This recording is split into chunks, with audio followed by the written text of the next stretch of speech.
পঞ্চম শ্ৰেণীৰ আমাৰ পৰিৱেশৰ পাঠ নম্বৰ 9 আমাৰ পৰিৱেশ প্ৰদূষণ নামৰ সকলো পাঠভিত্তিক প্ৰশ্ন উত্তৰ তোমালোকৰ বাবে লৈ আহিছোঁ। ছাত্ৰ ছাত্ৰীসকল ভিডিঅ'টো লাষ্টলৈকে চাই থাকিব।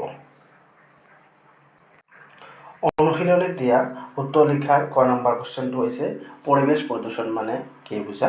খ নম্বৰ কুৱেশ্যনটো হৈছে প্ৰদূষণ কেই প্ৰকাৰ আৰু কি কি। গ নম্বৰ কুৱেশ্যনটো হৈছে বায়ু প্ৰদূষণৰ দুটা কাৰণ লিখা। খ নম্বৰ কুৱেশ্যনটো হৈছে পানী প্ৰদূষণে কি কি দিশত প্ৰভাৱ পেলাব পাৰে আৰু যিকোনো দুটা দিশ উল্লেখ কৰা। ঙ নম্বৰ কুৱেশ্যনটো হৈছে মাটি প্ৰদূষণৰ দুটা কাৰণ উল্লেখ কৰা। আৰু 6 নম্বৰ কুৱেশ্যনটো হৈছে পৰিৱেশত শব্দ প্ৰদূষণৰ কেনেধৰণে সৃষ্টি হয়। এই সকলোবোৰ উত্তৰ তোমালোকৰ বাবে লৈ আহিছোঁ। ক নম্বৰ কুৱেশ্যনটো হৈছে পৰিৱেশ প্ৰদূষণ মানে কি বুজা। ইয়াৰ উত্তৰ হ'ব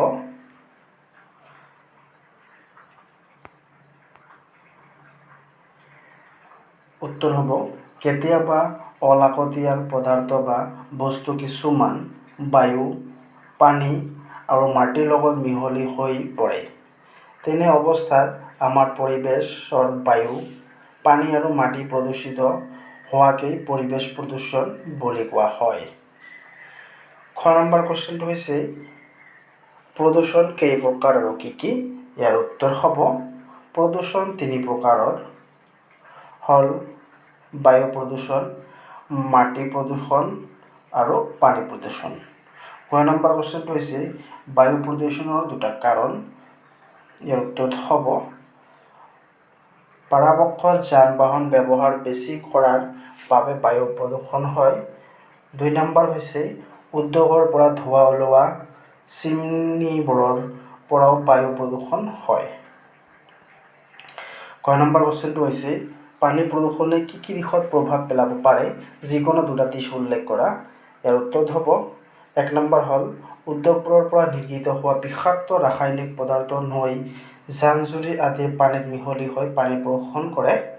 2 নম্বৰ উত্তৰটো হ'ল নদ-নদী, জান-জুৰি, পুখুৰী আদিৰ পানী মানুহৰ বিভিন্ন কাৰ্যত যেনে গা ধোৱা, কাপোৰ ধোৱা, শৌচ-প্ৰস্ৰাৱ কৰা, বাচন-বৰ্তন ধোৱা, গৰু-ম'হক গা ধোৱা, জাবৰ-জোথৰ পেলোৱা, মৃত প্ৰাণীৰ পেলোৱা আদিৰ ফলত প্ৰদূষণ হয়।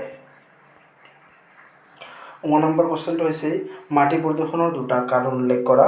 ইয়াৰ উত্তৰ হ'ব 1 নম্বৰ হ'ল মাটি প্ৰদূষণৰ এটা প্ৰধান কাৰণ হৈছে মাটিত ৰাসায়নিক সাৰৰ প্ৰয়োগ।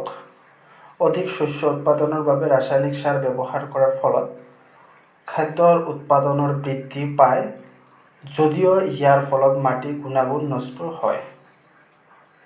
2 নম্বৰ হ'ল শাক-পাচলিৰ পেলনীয়া অংশ, ঘৰুৱা আৱৰ্জনা, পেলনীয়া খাদ্য, মল-মূত্ৰ আদি আৱৰ্জনা মাটিত য'তে ত'তে পেলোৱাৰ ফলত সেইবোৰ গেলি-পচি গৈ নানা বীজাণুৰ সৃষ্টি হৈ মাটি প্ৰদূষণ হয়।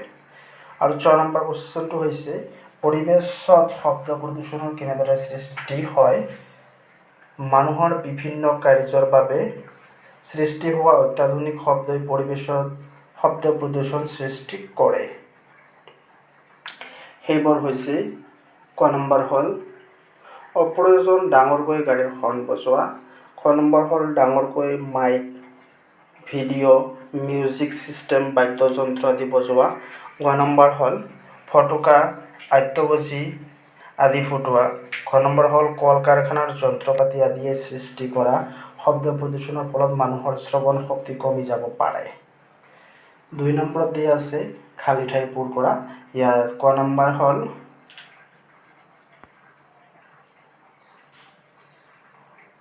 পৰিৱেশ প্ৰদূষিত কৰাৰ পদাৰ্থবোৰক তেজ বুলি কোৱা হয়। ইয়াৰ উত্তৰ হ'ব পৰিৱেশ প্ৰদূষিত পদাৰ্থবোৰক প্ৰদূষক বুলি কোৱা হয়।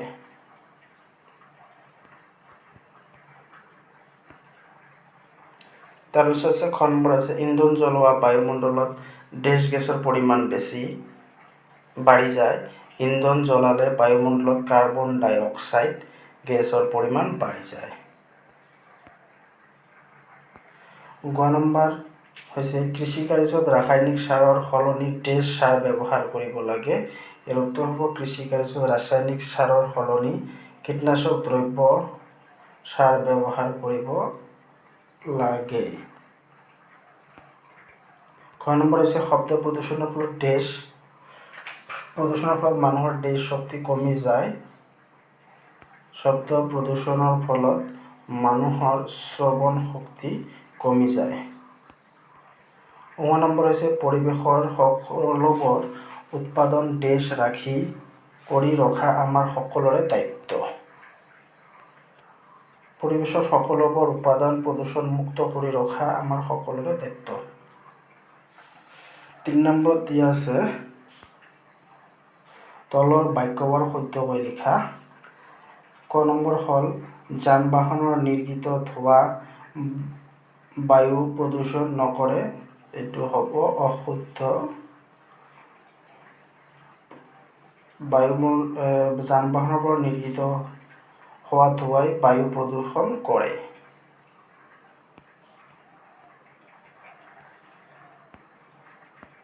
খ নম্বৰ হ'ল উদ্যোগৰ ওচৰে পাছৰে গছপুলি ৰোপণ কৰিব নালাগে, এইটো হ'ব অশুদ্ধ। উদ্যোগৰ ওচৰে পাছৰে গছপুলি ৰোপণ কৰিব লাগে। গ নম্বৰটো হ'ল সৌৰ শক্তিৰ পৰিৱৰ্তে কয়লা, পেট্ৰল আদি ইন্ধন হিচাপে ব্যৱহাৰ কৰিব লাগে।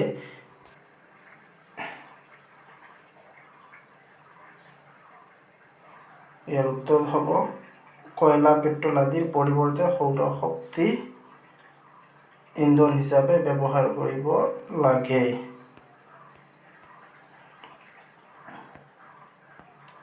ঘ নম্বৰ হ'ল পুনৰাৱৰ্তন প্ৰক্ৰিয়াৰে পৰিৱেশ প্ৰদূষণ ৰোধ কৰিব পাৰি। পুনৰাৱৰ্তন প্ৰক্ৰিয়াৰে পৰিৱেশ প্ৰদূষণ ৰোধ কৰিব পাৰি। 9 নম্বৰ কোৱেশ্চন হ'ল বৰষুণৰ পানী সংৰক্ষণ কৰিব নালাগে। বৰষুণৰ পানী সংৰক্ষণ কৰিব লাগে। 4 নম্বৰ হ'ল বায়ু প্ৰদূষণ ৰোধ কৰাৰ বাবে ল'ব পৰা 2টা ব্যৱস্থা উল্লেখ কৰা। ইয়াৰ উত্তৰ হ'ব বায়ু প্ৰদূষণ ৰোধ কৰাৰ বাবে ল'ব পৰা 2টা ব্যৱস্থা। 1 নম্বৰ হ'ল গছৰ পাতে বায়ুত থকা ধূলিকণা সৃষ্টি বায়ু নিৰ্মল কৰি ৰাখে। উদ্যোগৰ ওচৰে পাছৰে যথেষ্ট গছপুলি ৰোপণ কৰিব লাগে। উদ্যোগৰ পৰা ওলোৱা কাৰ্বন ডাই অক্সাইড গেছৰ পৰিমাণ হ্ৰাস কৰি বায়ু নিৰ্মল কৰে। 2 নম্বৰ হ'ল কয়লা, পেট্ৰল, ডিজেল, কেৰাচিন আদিৰ পৰিৱৰ্তে সৌৰ শক্তিৰ বা গোবৰ গেছ ইন্ধন হিচাপে ব্যৱহাৰ কৰিব লাগে। 5 নম্বৰ হ'ল পানী প্ৰদূষণ ৰোধ কৰিব পৰা যিকোনো 3টা ব্যৱস্থা উল্লেখ কৰা। ইয়াৰ উত্তৰ হ'ব পানী প্ৰদূষণ ৰোধ কৰিব পৰা যিকোনো 3টা ব্যৱস্থা। 1 নম্বৰ হ'ল কৃষি কাৰ্যত ব্যৱহাৰ কৰা নানা প্ৰকাৰৰ কীটনাশক দ্ৰব্য, ৰাসায়নিক সাৰ আদি বৰষুণৰ পানীৰ লগত উটি গৈ নৈ, বিল, খাল, বিল, হ্ৰদ, পুখুৰী আদিত পৰি পানী প্ৰদূষণ কৰে। ইয়াৰ ফলত বহুতো জলজ প্ৰাণী মৃত্যুৰ মুখত পৰে।